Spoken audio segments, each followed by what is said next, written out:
I only had the opportunity to meet your wife once, yet I feel as though I've experienced her through you and the impact you've had on my life.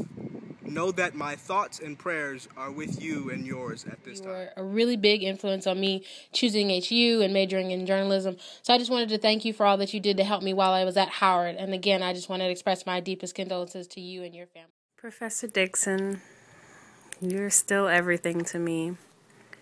And I know you're going through a really hard time. But just know that there are people out there who you've touched and whose lives you've affected.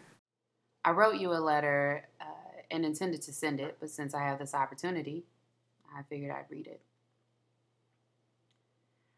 I wish I told Miss Lynne. She's one of the voices in my head. As you know, I only met her a few times, but in just the first moment, I knew she was a woman and reporter that I wanted to emulate. Sure, her fortune of covering big stories sparked my interest. It was what she did for and with those stories, though, that really resonated with me. Even years later, it was obvious she dug because her soul required it. I've mentioned that Thanksgiving dinner a lot, usually in reference to the food or the tragic Scrabble game. But what truly stands out for me are her Tales of a Cub reporter in Miami.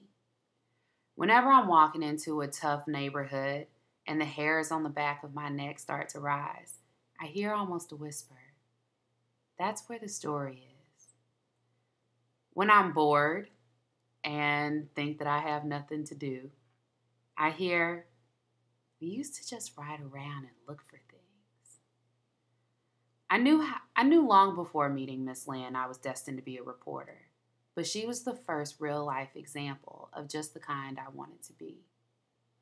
Not just the hard-nosed reporter who always got the story, but also a kind and inviting spirit.